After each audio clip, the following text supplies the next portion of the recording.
ગુજરાત જોડો જનસભામાં આમ આદમી પાર્ટીના ધારાસભ્ય ચેતર વસાવાએ કાંટો ઘોઘંબા તાલુકા ખાતે હાજરી આપી ત્યારે ધારાસભ્ય ચેતર વસાવાની સભામાં સ્વયંભૂ લોકોની જનમેદની ઉમટી પડી હતી ત્યારે ધારાસભ્ય ચેતર વસાવા સહિત યુવા નેતા યુવરાજસિંહ જાડેજા અને યુવા પ્રમુખ બ્રિજરાજ સોલંકીએ પણ ભાજપ ઉપર આ સભા દરમિયાન આકરા પ્રહારો કર્યા હતા ત્યારે ચેતર વસાવાએ પંચમહાલ, દાહોદ, છોટાઉદેપુર, મહીસાગર અને નર્મદા જિલ્લામાં પોતાના દમ ઉપર આમ આદમી પાર્ટી જિલ્લા તાલુકા પંચાયત જીતશે તેવું જણાવ્યું હતું। સાથે જ સરકાર ઉપર આકરા પ્રહારો કરતા શું જણાવ્યું આવો જાણીએ આ વિડીયોમાં। આમ આદમી પાર્ટીની ગુજરાત જોડો અભિયાન અંતર્ગતની સભા મળી ત્યારે આ ધરતી પરથી જેમણે અંગ્રેજો સામે ખૂબ લાંબો 30 વર્ષનો 1838 થી 1868 સુધીનો સંગ્રામ ખેલ્યો એવા રૂપસિંહભાઈ નાયક અને એમની પૂરી ટીમને અમે યાદ કરીએ છીએ।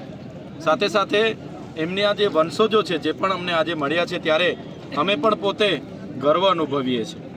આજે દેશમાં જે પ્રકારે ચાલી રહેલું છે તે પ્રકારે આજે ભારતીય જનતા પાર્ટી છેલ્લા 30 વર્ષથી ગુજરાતમાં એમનું શાસન છે। એક બાજુ યુવાનો ભણી ગણીને પોતાના પરીક્ષાઓ આપવા જાય છે ત્યારે પેપરો ફૂટે છે અને એક બાજુ ટોલના નામે લૂંટ ચાલે છે, મોંઘવારી એટલી બધી વધી ગયેલી છે, પોલીસ દ્વારા અનેક પ્રકારે દંડ ઉઘરાવવામાં આવે છે અને આ વિસ્તાર એ નજીકના આવતા અનેક ડેમોની બાજુમાં આ વિસ્તાર છે છતાં એ ડેમોનું પણ પાણી આ વિસ્તારને આજ દિન સુધી મળ્યું નથી। અહીંના નેતાઓ માત્ર ને માત્ર નળ સે જલ અને મનરેગા જેવી યોજનાઓમાં પોતાની એજન્સીઓ લગાવીને કરોડો રૂપિયા ઘરે બેસીને પોતાની એજન્સીઓમાં ટ્રાન્સફર કરાવે છે જેના કારણે અહીંના લોકોને રોજગારી નથી મળતી, અહીંના લોકોને નળથી પાણી નથી મળતું અને ડેમોથી કોઈ પણ સુવિધા સિંચાઈની આજ દિન સુધી મળી નથી। ત્યારે આ વિસ્તારના લોકો આજે મોટી સંખ્યામાં અહીંયા ઉમટી પડ્યા છે। અમે લોકોને આહવાન કર્યું છે, આઝાદીના 78 વર્ષ પછી આ લોકો વિકાસ પર્વ કાઢે છે, વિકાસ મહોત્સવને રથો ફેરવે છે, અમૃત મહોત્સવો કાઢે છે અને અહીંયા તો શિક્ષકો નથી, શાળાના ઓરડા નથી, બાળકો કુપોષણથી પીડાય છે, સિકલ સેલથી પીડાય છે અને આ વિસ્તારમાં રોજગાર પણ નથી। ત્યારે બધા જ લોકોને હવે સત્તા પરિવર્તનના આ ઝુંબેશમાં બધા જોડાય।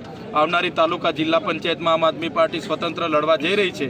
સારા લોકો આ સત્તામાં આવે, આ ઇલેક્શન લડે, જીતે, સત્તામાં આવે ને અહીંના લોકોના કામ કરે એવી અમે સૌને અપીલ કરીએ છીએ।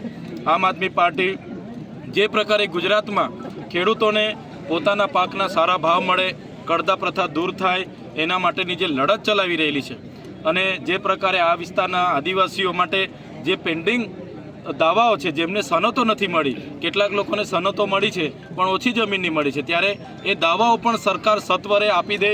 મનરેગાની જે લેબરની કામગીરી છે, રોજગારી છે એ પણ સત્વરે ચાલુ કરે। નળ સે જલમાં જે પણ કૌભાંડો થયા છે, મનરેગામાં એના જિલ્લા પ્રમુખના એજન્સીઓ દ્વારા 100 કરોડનું કૌભાંડ થયું છે એમાં પણ તટસ્થ તપાસ થાય, એમના પર કાર્યવાહી થાય એવી અમે આજની મિટિંગમાં ચિંતન અને મનન કર્યું છે।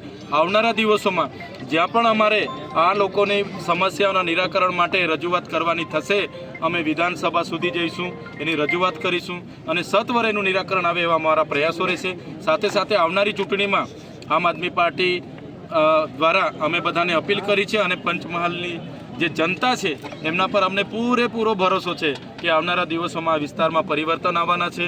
એ ચાહે તાલુકા પંચાયત, જિલ્લા પંચાયતની ચૂંટણી હોય કે આવનારી વિધાનસભાની ચૂંટણી હોય, આ વિસ્તારમાંથી પરિવર્તન આવશે અને આમ આદમી પાર્ટી ખૂબ મજબૂતાઈથી આ વિસ્તારમાંથી આગળ વધવાની છે એ પૂરી ખાતરી છે અમને। અને આજની સભામાં જે પણ મુદ્દાઓની ચર્ચા થઈ છે, પ્રશ્નો અમને મળ્યા છે એ બાબતે આગળ અમે રજૂઆત કરીશું। ભારતીય જનતા પાર્ટીએ પોલીસનો ઉપયોગ કરીને લોકોને ડરાવવાનો, દબાવવાનો અને ધમકાવવાનું કામ કર્યું છે। એકલી ભ્રષ્ટાચારની રાજનીતિ કરી છે, ભયની રાજનીતિ કરી છે। અમારી યુવા ટીમ આમ આદમી પાર્ટીમાં તમે જોતા હશો, યુવરાજસિંહ જાડેજા હોય, હું પોતે, બ્રિજરાજભાઈ હોય, ગોપાલ ઇટાલિયા, સુદાનભાઈ ગઢવી હોય, અમારા પ્રવીણભાઈ રામ હોય, અમારા રાજુભાઈ કરપડા હોય, બધા જ યુવા ટીમ આજે અનેક વિસ્તારોમાં લોકોના પ્રશ્નોને ન્યાય આપવાનું કામ કરી રહી છે। ત્યારે આજે પણ ભાજપના લોકો ડરેલા છે, અમારી સભા નહીં થવા દેવા માટે પોલીસ પર દબાણ કરે છે, લોકો ભેગા નહીં થાય એના માટે સરપંચોને દબાણ કરે છે, છતાં જનમેદની અમારી સભાઓમાં સ્વયંભૂ આવે છે। અમે એમના જેવા સરકારી ગ્રાન્ટોના કરોડો રૂપિયાનો ખર્ચો નથી કરતા, અમે 3-3 હજારની ડીશો કોઈને જમાડતા નથી, અમે 6-6 હજાર બસો મંગાવતા નથી, અમે 10-10 કરોડના ડ્રોમ કે મંડપ બનાવતા નથી, છતાં લોકો સ્વયંભૂ આવે છે। આ જ બતાવે છે આવનારા દિવસોમાં પરિવર્તન આવવાનું છે। અને હું પંચમહાલ જિલ્લાની જ વાત નથી કરતો, આપણા બાજુનો દાહોદ જિલ્લો હોય, મહીસાગર જિલ્લો હોય, છોટાઉદેપુર જિલ્લો હોય કે નર્મદા જિલ્લો હોય, આ તમામ જિલ્લાઓમાં આમ આદમી પાર્ટી સ્વતંત્ર રીતે પોતાની જિલ્લા પંચાયત અને તાલુકા પંચાયત જીતવા જઈ રહી છે એવું અમને પૂરેપૂરી ખાતરી છે અને અમે ખૂબ મજબૂતાઈથી લડવાના છે અને આ ચૂંટણી જીતવાના છે. ગઈકાલનું રિઝલ્ટ તમે પંજાબનું જોયું હશે, 90% બેઠક આમ આદમી પાર્ટી જીતી છે. એ જ બતાવે છે આવનારા દિવસોમાં આ વિસ્તારમાંથી ભાજપ અને કોંગ્રેસના સુપડા સાફ થવાના છે અને આમ આદમી પાર્ટી આગળ વધવાની છે. અમે ભાજપ સામે અમારા લોકોના ન્યાયની વાત કરીએ છીએ, સંવિધાનમાં મળેલા અધિકારો, સામાજિક અધિકારોની વાત કરીએ છીએ, રોજગારી આપો એની વાત કરીએ, શિક્ષણની વાત કરીએ, સિંચાઈના પાણીની વાત કરીએ, પીવાના પાણીની વાત કરીએ, રોડ રસ્તાની વાત કરીએ. એટલે ભાજપના ભૂપેન્દ્રભાઈ પટેલની સરકારને ગમતું નથી. અમારા જેવા યુવાનોને બધાને જેલમાં નાખે છે. એક વાર નહીં, 7 વાર અમને જેલમાં નાખ્યા છે. જેલમાં અમને ડરાવવામાં આવે છે, ધમકાવવામાં આવે છે, અમને ભાજપમાં જોડાઈ જવા માટે દબાણ કરવામાં આવે છે, અમારા પરિવારને ડરાવવામાં આવે છે. છતાં અમે ડરતા નથી, કેમ કે અમે જે ગરીબ લોકો માટે લડીએ છીએ, એસસી એસટી ઓબીસી માઇનોરિટી માટે લડીએ છીએ, એ ગરીબ લોકોના અમારા પર આશીર્વાદ છે. જ્યાં સુધી અમારી ગરીબ જનતા અમારી સાથે છે ત્યાં સુધી, છેલ્લા શ્વાસ સુધી અમારી ગરીબ જનતા માટે અમે લડીશું. અમે એવી જેલોથી ડરતા નથી અને સરકારને પણ કહીએ છીએ કે તમારી જેલો મોટી કરી દેજો. હવે અમારો સમાજ જાગી ગયો છે, હવે યુવાનો જાગી ગયા છે. હવે ખોટી રીતે અમને હેરાન કરવામાં આવશે. હજારો યુવાનો ચૈતરભાઈ બની ગયા છે, હજારો લાખો યુવાનો ચૈતર વસાવા આજે બનીને ફરે છે, કેજરીવાલજી બનીને ફરે છે. અમે ક્યારે અમના ભયથી ડરવા નથી. અમે પૂરી તાકાતથી ગુજરાતની જનતા માટે લડીશું અને ગુજરાતમાં પરિવર્તન અમે લાવીશું. ગુજરાતની અંદર આ છેલ્લો પ્રશ્ન પૂછી લે ચૈતરભાઈ કે જેમ ભગવાન બિરસા મુંડાની ઠેર ઠેર એ થઈ રહી છે, પૂજાઓ થઈ રહી છે, એમના સ્ટેચ્યુઓ મૂકવામાં આવે છે અને આદિવાસી સમાજ માટે એક પ્રેરણાનો સ્ત્રોત કહેવાય છે, અને એવી જ રીતે ચૈતરભાઈને બીજા કહી શકાય કે બિરસા મુંડાજી તરીકે લોકો જોઈ રહ્યા છે. એ વિશે તમે શું કહેશો? હું સામાન્ય પરિવારમાંથી આવું છું, ખૂબ નાનો માણસ છું. લોકોના આશીર્વાદથી આજે મારાથી બનતા પ્રયાસ લોકોના કામો કરવા માટે હું કરું છું. કુદરત અમને એટલી શક્તિ આપે કે અમારા લોકોને સાથે જ્યાં પણ અન્યાય થાય, અત્યાચાર થાય, ત્યાં અમે જઈને ઊભા રહીએ. ભગવાન બિરસા મુંડા એ આધ્યાત્મિક હતા. એમને જે દેશ માટે કર્યું છે, અમારા ગુરુ ગોવિંદજીએ દેશ માટે કર્યું. ખાદ્ય નાયક, તાટ્ય નાયક અને એના રૂપસિંહ નાયકે જ્યારે દેશમાં સૌપ્રથમ અંગ્રેજો સામે 1818માં ક્રાંતિ એના નાયકો અને ભીલોએ કરી હતી. 1826માં બીજો વિદ્રોહ એમણે કર્યો હતો. 1838થી લઈને 1868 સુધી 30 વર્ષ અહીંયા અંગ્રેજોની શાસન સામે અહીંના ભીલો અને નાયકોએ સંગ્રામ માંડ્યો હતો. ત્યારે એવા યોદ્ધાઓ અમારા પ્રેરણા સ્ત્રોત છે. અમે ક્યારે દેશ આ સમાજના મસીહા બસિયા બનવા માગતા નથી, અમે કોઈ ભગવાન બનવા માગતા નથી, પણ અમે પરિવર્તન લાવીશું. અમે ભાજપની આ તાનાશાહી સરકાર સામે લડીશું.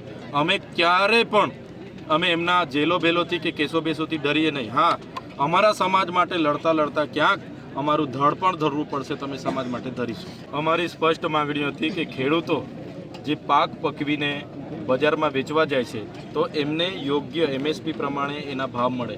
જે પાક નુકસાનીના સર્વે થયા એમાં આજે ખેડૂતોને કોઈને 2000 ને કોઈને 4000 આપીને સરકારે લોલીપોપ આપ્યા છે. ત્યારે જેટલું પણ નુકસાની થયું હોય તમામ ખેડૂતોને 50-50 હજાર રૂપિયાની સહાય આપવામાં આવે. ત્રીજી માગણી હતી, પંજાબ સરકાર જે પ્રકારે એમણે 50,000 આપ્યા દરેક ખેડૂતને, એ રીતના ભાગ્યોને પણ એમણે ચૂકવ્યા છે. એ અહીંયા પણ ભાગ્યોને પણ ચૂકવવામાં આવે. અને પંજાબ સરકાર જે પ્રકારે ખેતીવાડી માટે 12 કલાક મફત વીજળી આપે છે, તો ગુજરાત સરકાર પણ ખેડૂતોને 12 કલાક મફત વીજળી આપે. એ પ્રકારના 11 મુદ્દાઓ અમે ત્યાં મૂક્યા છે. હાઈ ટેન્શન લાઇનોમાં ખેડૂતોને વળતર મળે, નહેરમાં જે લોકોની જમીન જાય, રોડમાં જમીન જાય, જે લોકોની ડેમોમાં જમીન ગઈ છે એમને પણ યોગ્ય વળતર મળે, એમના પરિવારમાંથી એક જણને નોકરી મળે. એવા 11 પ્રકારના મુદ્દાઓની અમે માગણી કરી.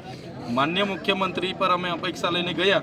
એમણે અમને કીધું છે કે ટૂંક સમયમાં બધા માગણીઓ પર અમે ચર્ચા કરીશું અને એને શક્ય બને એટલી સરળતાથી અમે મૂકીશું અને મંજૂર રાખીશું. તો અમે એ જોઈએ છે. અગર નહીં થશે તો આવનારા દિવસોમાં તમામ વર્ગના લોકોને સાથે રાખીને પૂરા ગુજરાતમાં આંદોલન તો કરીશું.